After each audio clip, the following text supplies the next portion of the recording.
Then when you look at under the microscope at all the major cancers, you see damage to the oxidative, the mitochondrial structure is abnormal, and they're all fermenting. And as I said... So what does the cell look like?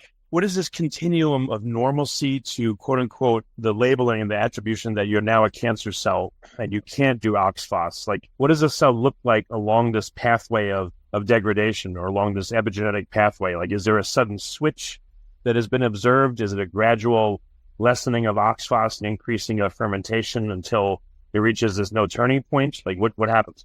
Yeah, it was shown by the Ross Kelly experiments back in the 1940s, where they would damage OXPHOS either through chemicals or viruses. And the first thing you see is an explosion of oxidative phosphorylation in reactive oxygen species, followed by a complete collapse. And then you begin to see a dysmorphic appearance of cells. They're no longer maintaining their structural integrity with respect to their relationship to other cells. So they take on this dysmorphic phenotype. And today we still classify cancer as stage 1, 2, 3, and 4. And when you see a stage 4 cancer, the cells are very dysmorphic. They're proliferating uncontrollably, dysregulated proliferation. They're piling on top of each other, as opposed to lower grade, where you see similar kinds of things, but it's not as proliferative. So it's a stage of dysmorphogenesis associated with the gradual reduction of oxidative phosphorylation coupled to a compensatory glucose-glutamine fermentation metabolism. So all of this has been seen. And the metastatic cancer cell, the ones that spread through your body, are derived from macrophages. Our own immune cells sometimes will fuse with these cancer stem cells, forming these hybrid cells. Most stem cells, everybody talks about cancer stem cells,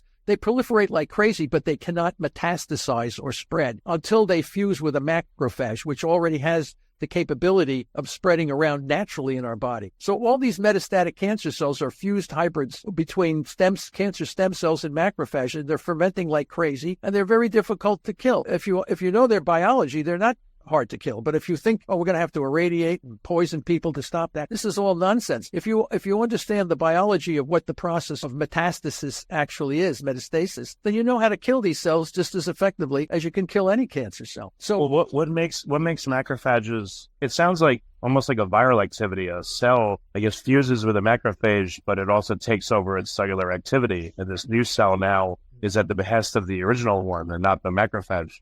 Like, how does this happen and why? Yeah, well, macrophages they play a very important role in wound healing. So, for example, if you have a contusion in your body or something like this, a damage, a lot of times blood vessels break and you actually have a hypoxic area in a part of your body. Well, in order to heal that wound and make sure bacteria don't cause an infection, our immune system, the monocytes in our bloodstream, immediately pour out of the bloodstream and home in on the damaged area. And they mature into active macrophages in the process of leaving the bloodstream and moving through the tissue into the area where there is damage. If the damage is severe, macrophages not only fuse with each other, but they can also fuse with other cells. It's an evolutionary design process for wound healing. The problem is that often people has been published that cancers behave like unhealed wounds. So they are causing a disturbance in the tissue microenvironment. And when macrophages come into that to heal the wound, they throw cytokines and growth factors as facilitators for wound healing, which actually make the tumor cells grow faster. So the macrophage, in their attempt to try to heal wounds, starts to fuse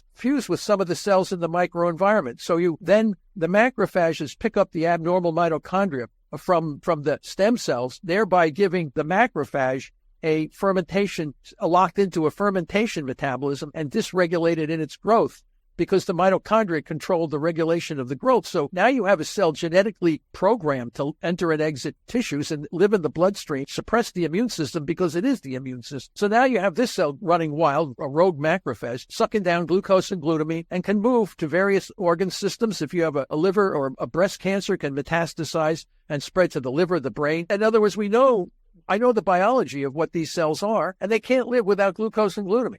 So we can kill metastatic cells, we can kill stem cells, we can kill all these cancer cells, mainly because of their Achilles heel. They're dependent on fermentation. So once we understand all this, we can then go after them and kill them. It sounds like, of course I may be wrong, it sounds like the macrophages have to work in a hostile environment to normal oxidative phosphorylation. So maybe they're more plastic. Maybe they can switch and ferment a lot easier and faster because they have to work in these adverse conditions, these wounds. And because of that, I guess if they have to stay too long at their job, if there's a chronic wound like cancer or something or inflammation that won't heal, they eventually just completely become dysfunctional, having to ferment for so long. And then maybe they're susceptible to attack at that point. Yeah. Well, this is what we're seeing.